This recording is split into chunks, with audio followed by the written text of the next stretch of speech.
Hola queridos Carots y bienvenidos de nuevo al canal.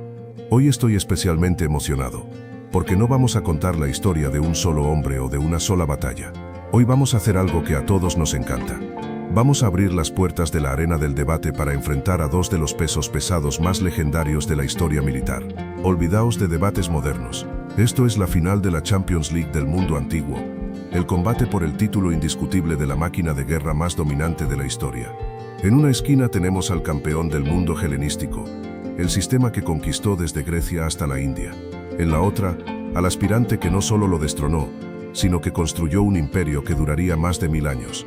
Así que acomódense, preparen sus argumentos y abran su mente, porque la pregunta que vamos a intentar responder hoy es una de las grandes, un quién ganaría que ha fascinado a generales y a historiadores durante siglos. Ha llegado el momento de analizarlo todo, las armas, las tácticas, los hombres y los enfrentamientos directos. Es la hora de la verdad. Presentemos a nuestros contendientes. En la primera esquina, representando la fuerza bruta organizada, la unidad colectiva y el poder de un frente imparable, tenemos al erizo de bronce, al muro de lanzas que se movía como un solo hombre, a la pesadilla de la caballería y de la infantería por igual. La formación perfeccionada por el rey Filipo II de Macedonia, y que bajo el mando de su hijo Alejandro Magno, no conoció la derrota mientras conquistaba el imperio persa. Damas y caballeros, la invencible falange macedónica, una formación tan densa y tan erizada con sus lanzas de 6 metros, las sarisas, que verla avanzar hacia ti en el campo de batalla, debía ser como presenciar el avance de un glaciar de acero y muerte. Y en la esquina opuesta, representando la adaptabilidad, la disciplina profesional y la letalidad del combate individual, tenemos al sistema que surgió de una pequeña ciudad en el río Tíber y que paso a paso, legión a legión, redefinió la palabra conquista.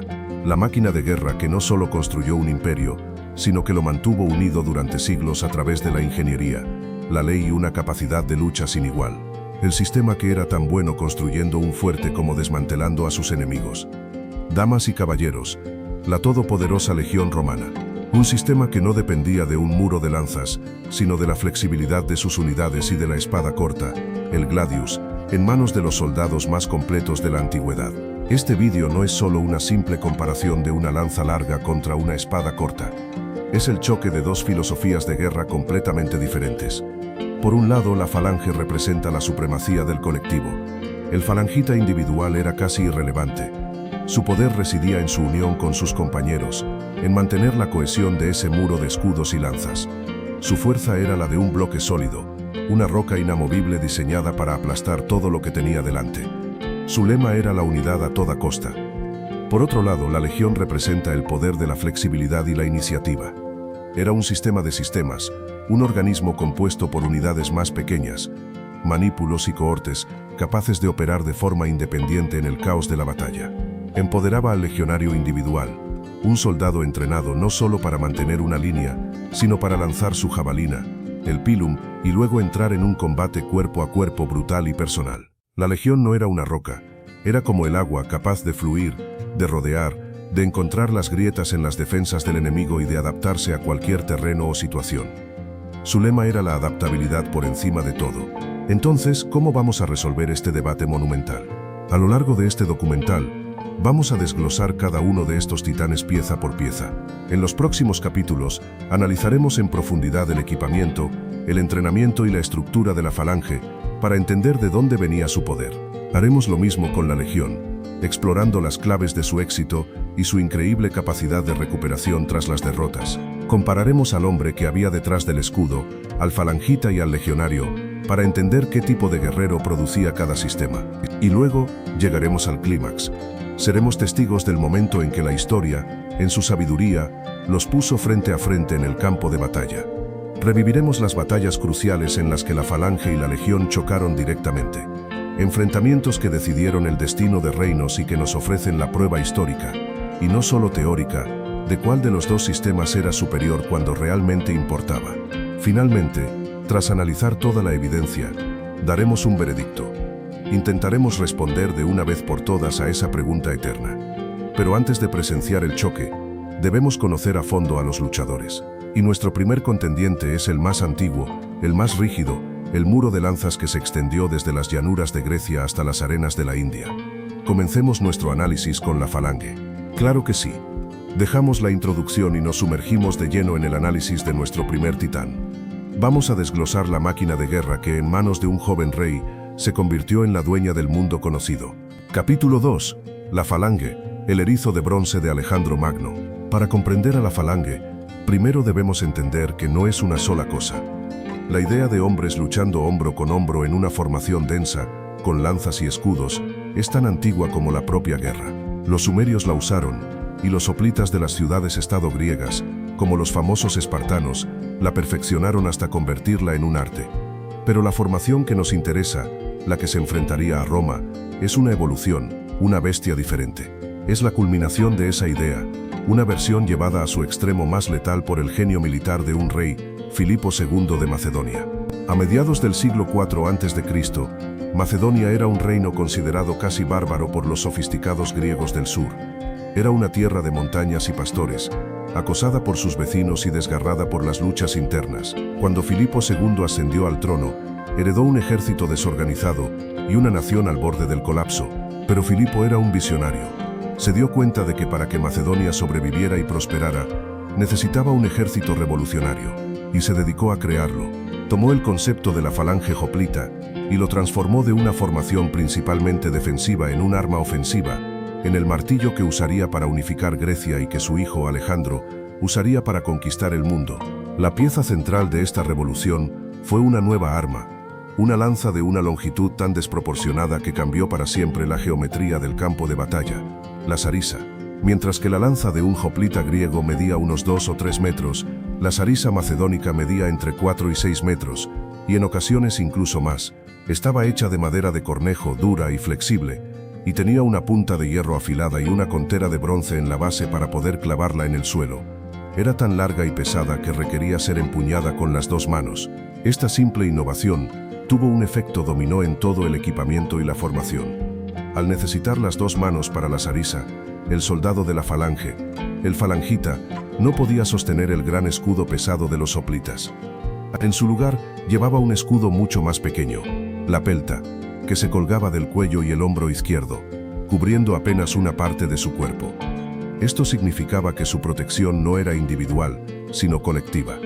Cada hombre dependía por completo del escudo de su vecino, y sobre todo de la muralla de lanzas que se proyectaba frente a él. ¿Y qué muralla era esa? Los falangitas se organizaban en bloques compactos llamados sintagmas, formaciones de 16 hombres de frente por 16 de fondo. Cuando avanzaban hacia el enemigo, las primeras 5 filas de hombres bajaban sus sarisas y las apuntaban hacia el frente. El resultado era un bosque de puntas de lanza superpuestas, un erizo de bronce y acero del que sobresalían 5 puntas de lanza por cada hombre en la primera línea. Cualquier enemigo que intentara una carga frontal tenía que superar esta zona de muerte de varios metros de profundidad antes de poder siquiera acercarse al primer soldado macedonio. Era una visión aterradora, una fortaleza andante diseñada para ser impenetrable. Las filas traseras, que no podían bajar sus lanzas, las mantenían en alto, en un ángulo, creando una especie de techo que ayudaba a desviar las flechas y otros proyectiles enemigos. Su función principal, sin embargo, era la de empujar. Añadían peso y presión a las filas de delante, convirtiendo el avance de la falange en una fuerza de choque imparable, un verdadero ariete humano. Además, si un hombre de las primeras filas caía, uno de la fila de atrás daba un paso al frente para ocupar su lugar, asegurando que el muro de lanzas nunca perdiera su cohesión. Pero es crucial entender que, a pesar de su poder, la falange no ganaba las batallas por sí sola. En el sistema táctico de Filipo y sobre todo de Alejandro, la falange era el yunque. Su función era la de atraer, fijar y absorber el ataque principal de la infantería enemiga. Mientras el enemigo se estrellaba una y otra vez contra el impenetrable erizo de sarisas, quedando inmovilizado y frustrado, entraba en juego la segunda parte del plan, el martillo. El martillo era la caballería de élite de Alejandro, los compañeros. Y, liderados por el propio rey, estos jinetes pesados realizaban una carga devastadora, no contra el frente de la falange enemiga, sino contra su flanco o su retaguardia, que se encontraban expuestos y desorganizados mientras el grueso de sus fuerzas estaba ocupado con el muro de lanzas. La combinación del yunque de la falange y el martillo de la caballería fue la fórmula que le dio a Alejandro la victoria en batallas decisivas como Gaugamela, y la que le permitió conquistar el imperio más grande que el mundo había visto. En su contexto, en su época y en su sistema táctico, la falange macedónica era un arma casi perfecta.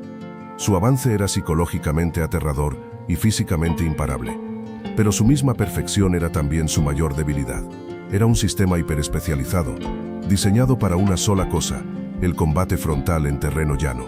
Y como toda arma hiperespecializada, tenía grietas fatales en su armadura de bronce.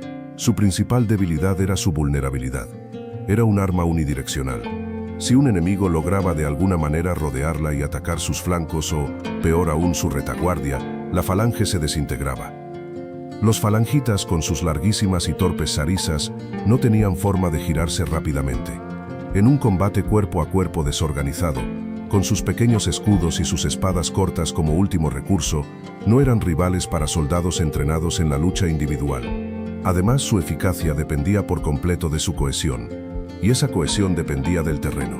Para que el muro de lanzas funcionara, necesitaba una llanura abierta y plana. Cualquier obstáculo, una colina, un terreno rocoso, un simple barranco, podía crear una brecha en la formación. Y una sola brecha, un solo hueco en la línea, era una invitación para que un enemigo más ágil se infiltrara y la destrozara desde dentro. Era en esencia un tren de mercancías blindado, inmensamente poderoso en su vía, pero completamente inútil e incapaz de maniobrar si se descarrilaba. Durante la era de Alejandro y sus sucesores inmediatos, sus victorias se debieron a que supieron elegir los campos de batalla y a que sus enemigos no tenían una respuesta táctica para su sistema. La falange era la reina indiscutible de la guerra, pero su reinado no duraría para siempre. Al otro lado del mar, en Italia, un nuevo poder estaba surgiendo, un poder que no se basaba en la rigidez de una formación, sino en la flexibilidad de sus partes, un sistema que no presentaba un muro, sino una serie de olas, una máquina de guerra que prosperaba precisamente en el terreno irregular y en el caos de la batalla donde la falange se desmoronaba. La legión romana estaba en camino, y su espada corta estaba destinada a encontrar las grietas en el erizo de bronce. ¡Excelente! Dejamos al erizo de bronce macedonio y cruzamos el mar Adriático para dirigir nuestra atención al contendiente que surgió en Italia. Un sistema militar que no nació de la mente de un solo rey, sino que fue forjado durante siglos en el yunque de la guerra constante. Capítulo 3. La legión, la espada y el escudo que conquistaron el mundo. Mientras la falange de los sucesores de Alejandro dominaba el Mediterráneo oriental, un nuevo poder estaba creciendo en el oeste. No era un reino construido sobre la conquista relámpago, sino una república forjada en una lucha por la supervivencia que duró siglos. Roma no se convirtió en dueña del mundo de la noche a la mañana. Cada palmo de terreno en la península itálica fue ganado con sangre, sudor y acero. Y en ese proceso de guerra incesante contra una variedad de enemigos, etruscos, samnitas, galos, su ejército evolucionó, adaptándose y aprendiendo de cada batalla. El resultado de esta evolución fue la legión. En sus inicios, la legión ya mostraba los rasgos de lo que la haría grande. El sistema manipular, su primera gran encarnación, organizaba a los soldados en pequeñas unidades tácticas dispuestas en un patrón de tablero de ajedrez. Esta formación ya era inherentemente más flexible que el muro sólido de una falange. Pero la verdadera revolución, la que transformó a la legión en la máquina de conquista que conocemos, llegó a finales del siglo II a.C. con las famosas reformas de Cayo Mario. Hasta ese momento, el ejército romano era una milicia ciudadana, compuesta por hombres que poseían tierras y podían permitirse su propio equipo. Mario, enfrentado a una crisis militar, abrió las filas del ejército a cualquier ciudadano romano, sin importar su riqueza.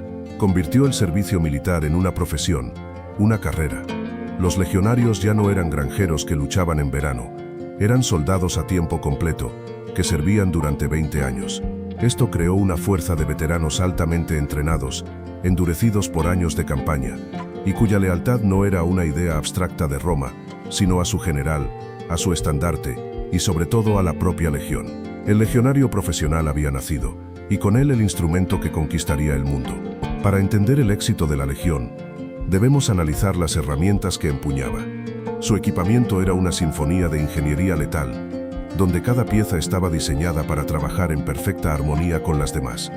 El primer elemento era su defensa, y a la vez su primera arma ofensiva, el gran escudo curvo, el scutum. A diferencia de los escudos redondos, el scutum rectangular protegía al legionario desde el hombro hasta la rodilla. Su forma curva no solo desviaba los golpes, sino que le permitía al soldado usarlo como un arma para golpear, desequilibrar y abrir la guardia del enemigo. Y cuando se unían, los escudos de una unidad podían formar la famosa testudo, la formación de tortuga, un caparazón blindado casi invulnerable a los proyectiles. El segundo elemento era el arma que iniciaba el combate, el pilum. Esta jabalina pesada era una obra de genio táctico. No estaba diseñada simplemente para matar, sino para neutralizar la principal defensa del enemigo, su escudo. El pilum tenía una larga y delgada punta de hierro blando que se doblaba al impactar. Esto tenía dos efectos devastadores. Primero, si se clavaba en un escudo enemigo, su peso y su forma hacían que el escudo fuera increíblemente difícil de manejar, obligando al enemigo a deshacerse de él y quedar expuesto. Segundo, al doblarse, el pilum no podía ser recogido y lanzado de vuelta por el enemigo. Justo antes del choque de infanterías, una lluvia de miles de pila caía sobre las filas enemigas, sembrando el caos y rompiendo su cohesión. Y era entonces, tras la tormenta de jabalinas, cuando entraba en juego el arma más icónica de Roma, el instrumento que dio nombre a los gladiadores y que conquistó provincias enteras, el gladius hispaniensis, la espada corta española. El gladius no era una espada elegante para duelos, sino un arma brutalmente eficaz para el combate cercano. En la carnicería de una batalla, en el empuje de miles de hombres, no hay espacio para amplios mandobles. El gladius estaba diseñado para apuñalar. Protegido por su gran escutum, el legionario podía dar estocadas cortas, rápidas y mortales al torso del enemigo, una y otra vez. Era el arma perfecta para la matanza metódica en el corazón de la batalla. Pero las armas no eran nada sin la organización que las respaldaba. Y aquí es donde la legión revela su verdadera superioridad sobre la falange. El genio de la legión era su estructura modular. Estaba dividida en 10 unidades tácticas llamadas cohortes, cada una compuesta por unos 480 hombres. Cada cohorte, a su vez, se dividía en 6 centurias de 80 hombres. Esta estructura permitía una flexibilidad en el campo de batalla que la falange no podía ni soñar. Un general podía ordenar a 2 cohortes que flanquearan al enemigo mientras las otras 8 mantenían el frente. Podía mantener una o varias cohortes en reserva para responder a una amenaza inesperada o para dar el golpe de gracia en el momento decisivo. La legión no era una sola pieza, sino un conjunto de piezas interconectadas que podían adaptarse a cualquier circunstancia. El corazón de este sistema era el centurión. Estos oficiales no eran aristócratas, sino soldados veteranos que habían ascendido desde las filas gracias a su valor y su experiencia. Eran la espina dorsal de la legión, responsables de la disciplina, el entrenamiento y el liderazgo en el fragor del combate. La iniciativa de los centuriones en el campo de batalla permitía a la legión reaccionar con una velocidad y una eficacia asombrosas. En una batalla estándar, la legión se desplegaba en una formación de 3 líneas, la triplex acies.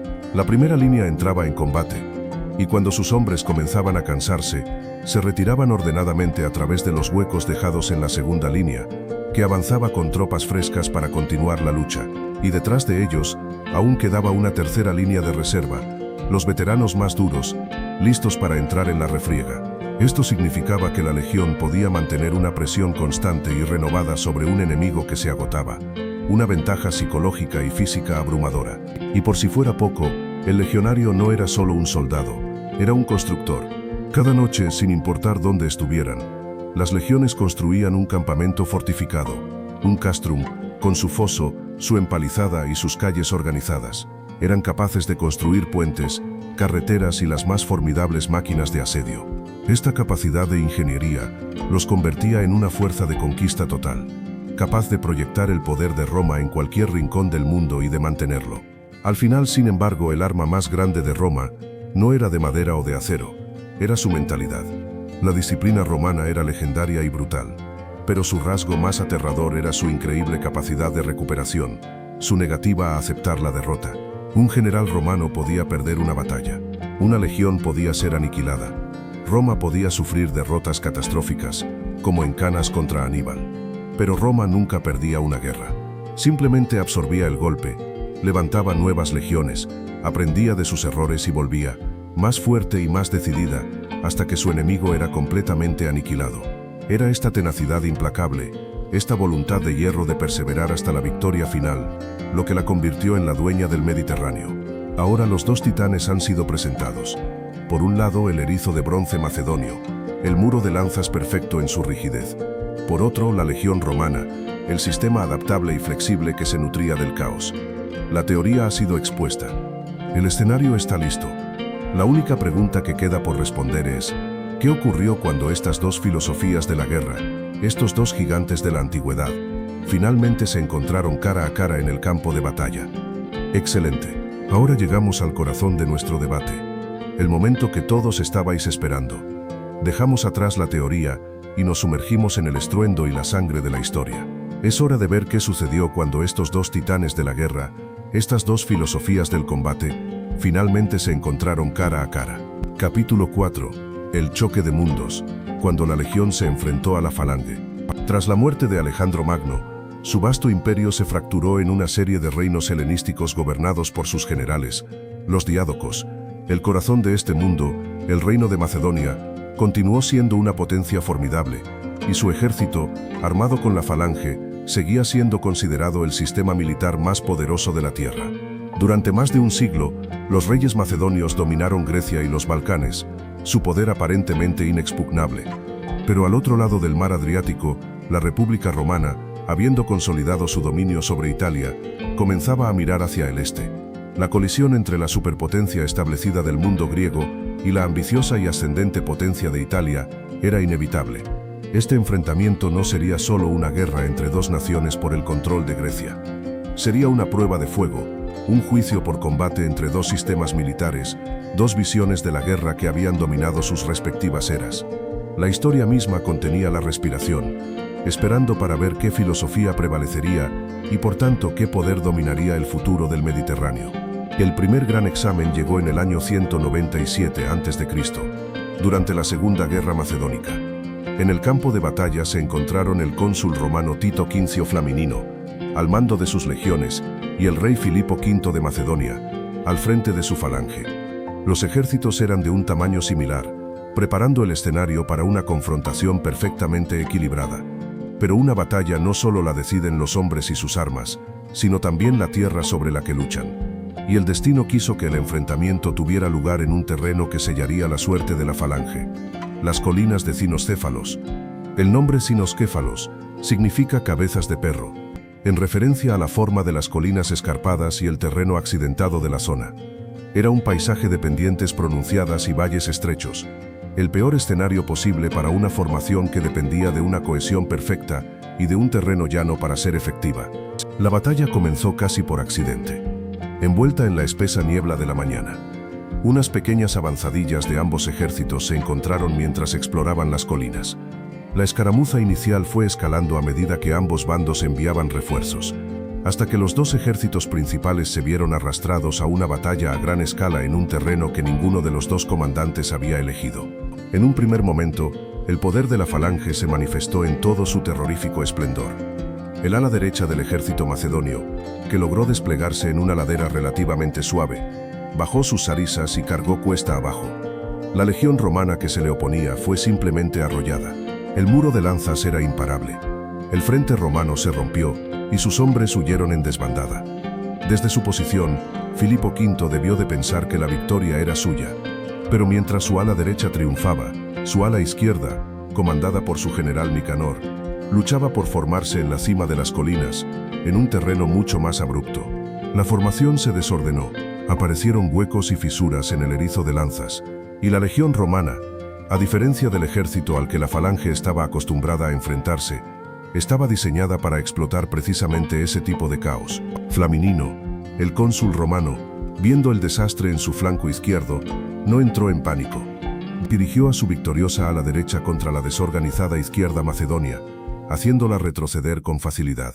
Pero el golpe de genio, el movimiento que decidió la batalla, no vino del propio cónsul, sino de un tribuno anónimo, un oficial de rango medio cuyo nombre se ha perdido en la historia. Este tribuno, actuando por su propia iniciativa, vio que la victoriosa falange derecha de Filipo, en su persecución de los romanos, había avanzado mucho y había dejado su retaguardia completamente expuesta.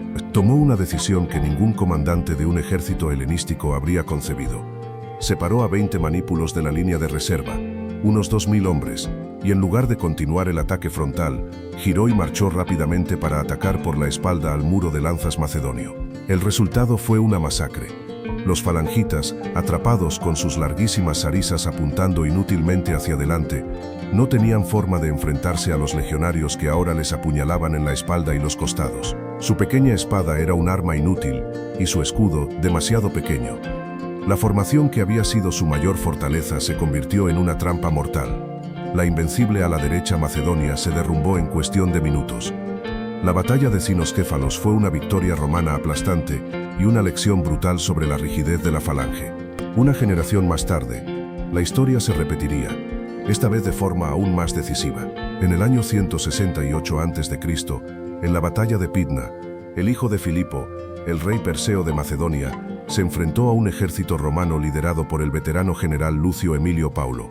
Perseo, habiendo aprendido aparentemente de los errores de su padre, eligió cuidadosamente el campo de batalla, una gran llanura plana, el terreno ideal para su falange. Cuando la batalla comenzó, la falange macedonia, con sus sarisas relucientes bajo el sol, avanzó como un solo organismo. El impacto fue tremendo. Las primeras líneas de las legiones romanas fueron hechas pedazos. El propio Emilio Paulo, según se cuenta, sintió un escalofrío de terror al ver la terrible potencia de aquel muro de lanzas. Durante un tiempo pareció que la falange conseguiría su venganza.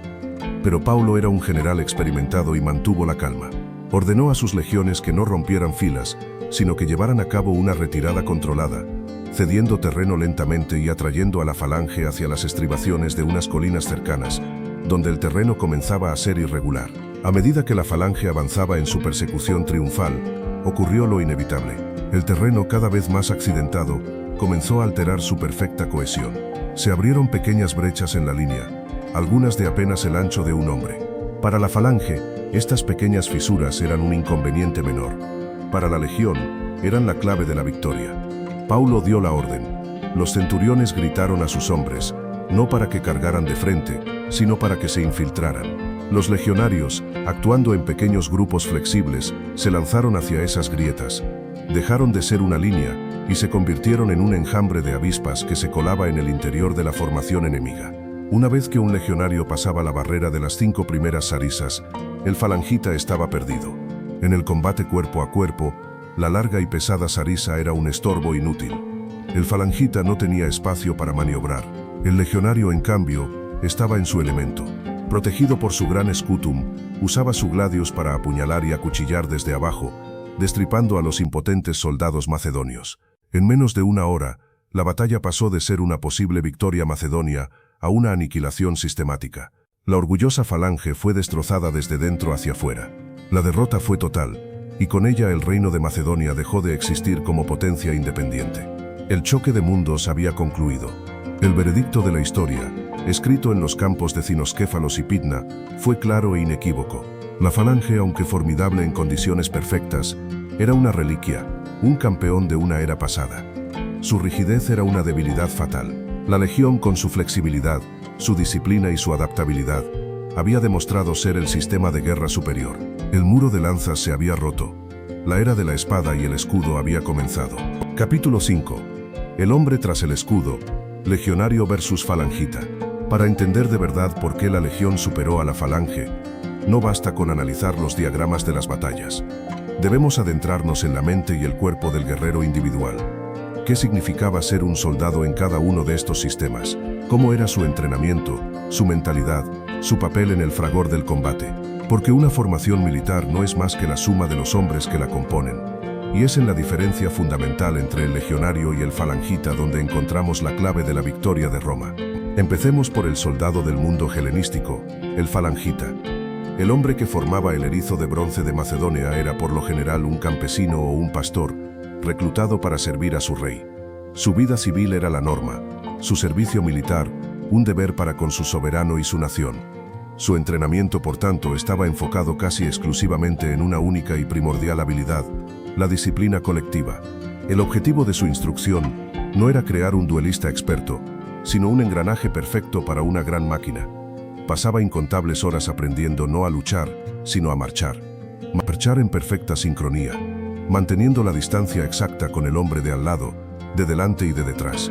Aprendía a bajar, sostener y empujar con su monstruosa sarisa de 6 metros al unísono con miles de sus compañeros. Su valor no se medía por su habilidad individual, sino por su capacidad de anular su individualidad y fundirse con la masa, de convertirse en una célula anónima de un organismo mayor. Su psicología en el campo de batalla se derivaba de esta unidad.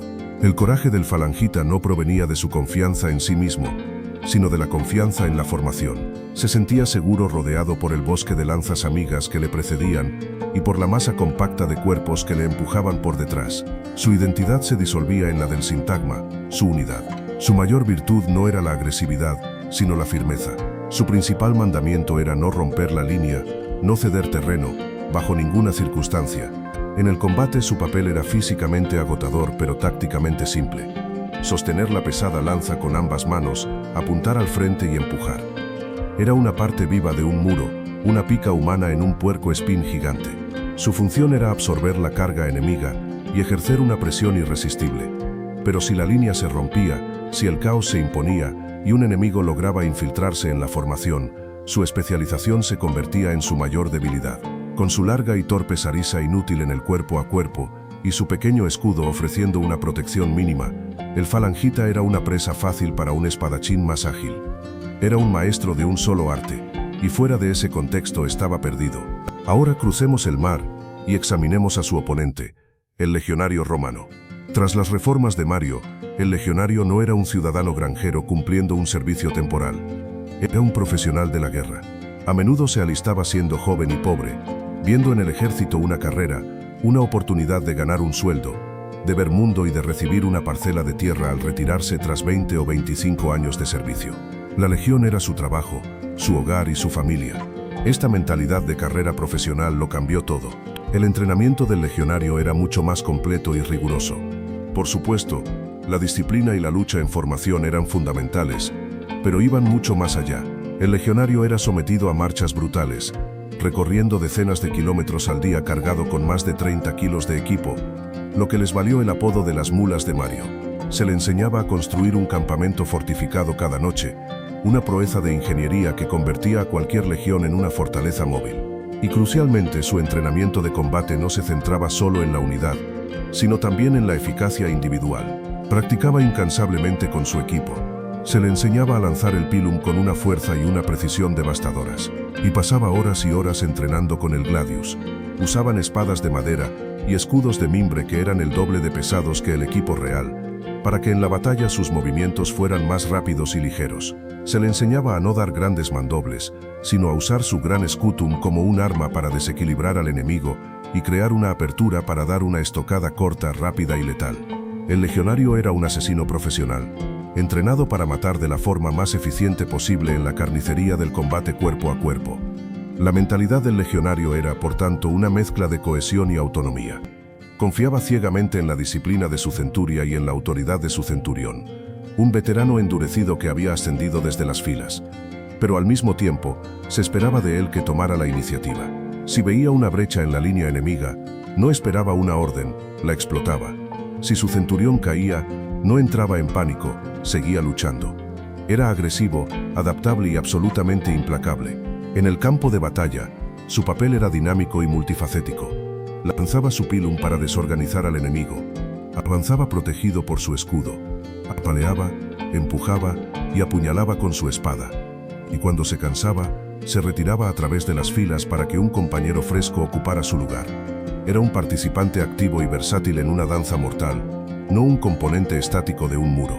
La diferencia fundamental entre ambos, por tanto, era la de especialista contra generalista. El falangita era un especialista, el maestro indiscutible de un tipo de guerra muy concreto, el choque frontal en terreno abierto. Era insuperable en su campo, pero inútil fuera de él.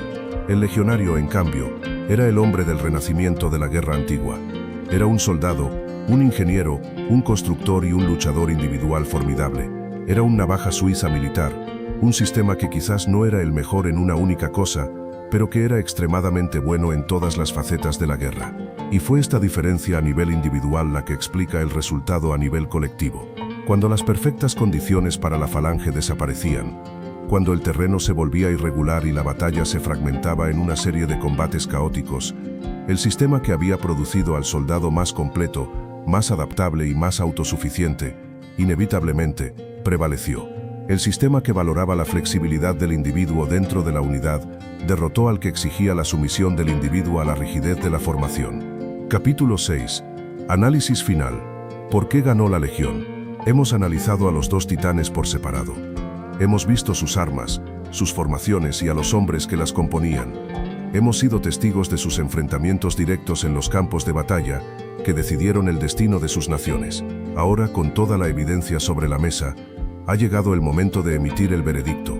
Es la hora de responder a la pregunta que ha resonado a lo largo de todo este viaje. ¿Por qué ganó la Legión? ¿Cuáles fueron las claves fundamentales que permitieron a la espada y el escudo de Roma superar al aparentemente invencible muro de lanzas de Macedonia? La respuesta no es una sola, sino una confluencia de factores, una victoria sistémica que se cimentó en la adaptabilidad, la iniciativa y una filosofía de la guerra fundamentalmente diferente. El factor más decisivo, el que se revela una y otra vez en los relatos de las batallas, es la flexibilidad frente a la rigidez. La falange macedónica era una obra maestra de la ingeniería militar, pero era una obra maestra frágil. Su poder colosal derivaba de una condición indispensable, su cohesión perfecta e ininterrumpida. Era un sistema diseñado para hacer una cosa de forma magnífica, avanzar en línea recta sobre un terreno llano y abierto, aplastando todo a su paso. Cuando esas condiciones se daban, como en el inicio de la batalla de Pydna, su poder era aterrador e irresistible. Parecía invencible, pero su perfección era su cárcel. Era un arma hiperespecializada, un todo o nada táctico. Su fuerza era su debilidad. Cualquier cosa que alterara su perfecta formación, un terreno accidentado, una colina, un simple obstáculo, creaba fisuras en su muro de bronce. Y una vez que esas fisuras aparecían, el sistema entero comenzaba a colapsar. La falange era como un cristal exquisitamente tallado, impresionante y letal, pero se hacía añicos al primer golpe si se le atacaba en su punto débil. La Legión, en cambio, era como el acero forjado. Su misma concepción era una respuesta al caos de la guerra. El sistema manipular, y más tarde el de cohortes, era inherentemente flexible. Su formación en tablero de ajedrez, la triple hexacies, no era una línea sólida, sino un sistema de olas diseñado para ser permeable y adaptable. Los legionarios podían retirarse a través de sus propias filas para ser reemplazados por tropas de refresco. Las unidades podían separarse del cuerpo principal para realizar maniobras de flanqueo. La legión no solo podía luchar en una llanura, sino que prosperaba en el terreno irregular que era la pesadilla de la falange. Estaba diseñada para la guerra real, no para la guerra teórica. En Sinoscéfalos, fue la capacidad de la legión para luchar eficazmente en las colinas lo que le dio la victoria. En Pydna, fue su capacidad para retirarse en orden y atraer a la falange hacia un terreno desfavorable lo que selló su destino. Pero la diferencia iba más allá de la simple formación. Se adentraba en la estructura misma del mando y la iniciativa. La falange era un sistema de mando vertical, de arriba hacia abajo. El rey o el general daba la orden, y todo el gigantesco bloque de miles de hombres se movía como un solo organismo. Era impresionante, pero dejaba poco espacio para la iniciativa de los oficiales de bajo rango. El éxito dependía casi por completo de la visión del comandante en jefe y de que su plan inicial se desarrollara sin imprevistos. La legión, por el contrario, distribuía la inteligencia y la capacidad de decisión a lo largo de su estructura, y el corazón de esta estructura era el centurión. Estos veteranos endurecidos eran el sistema nervioso de la legión. En el fragor de la batalla, mientras el general observaba desde una colina, eran los centuriones quienes tomaban las decisiones de vida o muerte segundo a segundo. Eran ellos quienes instaban a sus hombres a avanzar, quienes los reorganizaban para tapar una brecha, o quienes veían una oportunidad y la aprovechaban. El ejemplo más claro es el de aquel tribuno anónimo en Sinoscéfalos. Su decisión de separar 20 manípulos y atacar la retaguardia de la falange victoriosa fue un acto de iniciativa personal que ganó la batalla. Fue una acción que simplemente no habría sido posible en la rígida cadena de mando de un ejército helenístico. La legión no era solo un cuerpo, era un cuerpo con un cerebro distribuido, capaz de pensar y reaccionar en múltiples puntos a la vez. Finalmente, debemos volver a considerar el equipamiento, no como piezas aisladas, sino como un sistema de armas combinado. El equipamiento del falangita estaba totalmente orientado a su función dentro del muro de lanzas. Su larguísima sarisa era imbatible desde el frente, pero un estorbo en cualquier otra situación. Su pequeño escudo ofrecía una protección personal mínima. El equipamiento del legionario, en cambio, era un sistema de 3 fases diseñado para desmantelar al enemigo. Primero, la lluvia de pila, diseñada no solo para matar, sino para inutilizar los escudos enemigos y romper la cohesión de su formación. Segundo, el uso del gran scutum para protegerse, empujar y crear una apertura. Y tercero, la estocada letal del gladius en el combate cercano que seguía. Cada elemento preparaba el camino para el siguiente. Era un sistema que llevaba al enemigo desde una lucha organizada a una carnicería individual. Y en esa carnicería el legionario, con su entrenamiento y su equipo, era el rey. En conclusión, el veredicto de la historia es claro.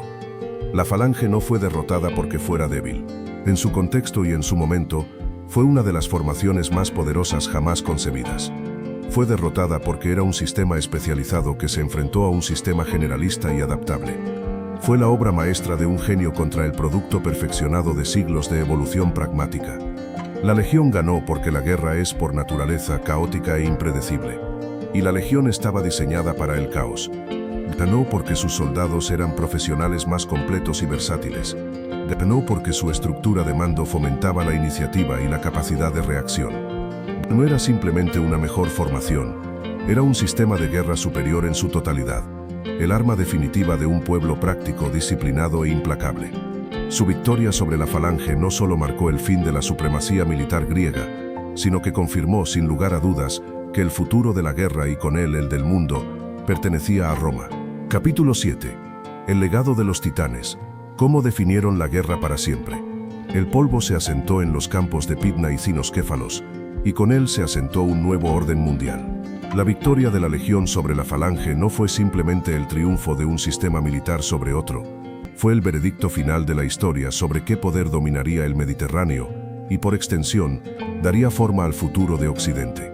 El mundo de los sucesores de Alejandro, los grandes reinos helenísticos que habían brillado con la luz de la cultura y la filosofía griega, se apagó. El centro de gravedad del poder se desplazó de forma decisiva y permanente de Atenas y Macedonia hacia la ciudad del Tíber. La era de la falange había terminado. La era de Roma había comenzado. Pero, ¿significa esto que la falange simplemente desapareció, borrada como un error en los anales de la historia militar? En absoluto. Aunque el sistema macedónico fue superado, la idea fundamental detrás de él, el concepto de una masa de infantería disciplinada y erizada de lanzas largas, era demasiado poderosa para morir. El fantasma de la falange siguió marchando por los campos de batalla de la historia, reencarnándose en diferentes formas a lo largo de los siglos. Su legado más directo resurgió más de 1000 años después, en las montañas de Suiza. A finales de la Edad Media, los piqueros suizos, campesinos y montañeses que luchaban por su independencia, desarrollaron una formación de cuadrados de picas que era un eco directo de la falange de Filipo. Armados con picas de 5 a 6 metros, formaban erizos humanos que resultaron ser el antídoto perfecto para el arma dominante de la era medieval, la carga de la caballería pesada. Los caballeros de Borgoña y del Sacro Imperio Romano Germánico, cubiertos de acero, se estrellaron y murieron contra estos muros de picas, de la misma manera que la infantería persa se había estrellado contra las sarisas de Alejandro. Los piqueros suizos se convirtieron en los mercenarios más cotizados de Europa, demostrando que el principio de la falange, el poder de la masa y el alcance, seguía siendo devastadoramente efectivo en el contexto adecuado. Más tarde, en España, el famoso tercio combinó la solidez de un cuadro de piqueros con la potencia de fuego de los arcabuceros, creando una formación mixta que dominó los campos de batalla europeos durante más de un siglo. De nuevo, la idea central era la misma: un núcleo defensivo de lanzas largas para proteger a las tropas más vulnerables y para repeler a la caballería. El legado de la falange es, por tanto, el de una idea táctica fundamental, una solución brillante a un problema militar recurrente, que ha resurgido una y otra vez, adaptándose a las nuevas tecnologías y a las nuevas formas de hacer la guerra. Es el testamento eterno del poder de la unidad colectiva. Pero si el legado de la falange es el de un concepto táctico recurrente, el legado de la Legión es mucho más profundo y abarcador. La Legión no solo conquistó el mundo, lo construyó. Su influencia se extiende hasta los cimientos de nuestra propia civilización. Organizativamente, la Legión fue el plano sobre el que se diseñaron todos los ejércitos profesionales de Occidente. La propia estructura de los ejércitos modernos, con su división en unidades de diferentes tamaños, su clara cadena de mando y la figura del oficial profesional no comisionado, tiene sus raíces en el sistema de cohortes, centurias y centuriones. Las palabras que usamos hoy, militar, soldado, legión, Son un eco directo del latín que se hablaba en los campamentos romanos. La idea de un ejército permanente, con un entrenamiento estandarizado, un equipamiento uniforme y una carrera profesional que culmina con una pensión, es una invención romana perfeccionada por la legión. Más allá del campo de batalla, el legado de la legión está escrito en piedra a lo largo y ancho de Europa, África y Oriente Medio. El legionario no era solo un destructor, era el mayor constructor del mundo antiguo. Las carreteras que conectaban el imperio, muchas de las cuales aún existen, fueron trazadas y construidas por las manos de los legionarios. Los puentes, los acueductos, las murallas y las ciudades que surgieron en las fronteras fueron obras de su ingeniería. El campamento fortificado, el castrum, se convirtió en el modelo de cientos de ciudades europeas, y sus planos cuadriculados todavía se pueden adivinar en el trazado de urbes como Chester en Inglaterra o Colonia en Alemania. La legión no solo ganaba guerras, pacificaba, organizaba y urbanizaba el territorio. Y este es quizás su legado más importante, la Pax Romana. Durante más de 200 años, la abrumadora superioridad militar de las legiones impuso una paz y una estabilidad sin precedentes en una vasta porción del globo. Fue esta paz forzada por la espada la que permitió que el comercio, la ley, la cultura y las ideas fluyeran libremente desde Britania hasta Egipto. La legión fue el guardián armado que permitió la difusión de una civilización. No era un instrumento de paz en el sentido moderno, sino un garante de orden, y ese orden permitió que el mundo mediterráneo floreciera de una manera que no se había visto antes, ni se vería después durante mucho tiempo. En última instancia, el enfrentamiento entre la legión y la falange fue mucho más que una simple contienda entre la espada y la lanza. Fue una colisión entre dos ideas, dos visiones del mundo. La falange representaba la perfección de la fuerza unificada, un ideal de orden y poder colectivo tan rígido como brillante. La legión, por su parte, representaba el triunfo de la pragmática, la celebración de la flexibilidad y la adaptabilidad como las mayores virtudes en un mundo caótico e impredecible. La victoria de la legión fue la victoria de la adaptabilidad sobre la especialización. Fue la confirmación de que en la larga y desordenada contienda de la historia, la capacidad de doblarse, de cambiar y de aprender de la derrota es, a menudo, un arma más poderosa que la fuerza bruta. El choque de estos dos titanes no fue una simple nota a pie de página en la historia militar. Fue el momento decisivo que determinó qué filosofía de poder daría forma a los cimientos del mundo occidental. Y el veredicto, escrito con el gladius romano, aseguró que ese futuro se construiría, para bien o para mal, sobre el modelo pragmático, implacable y asombrosamente adaptable de Roma.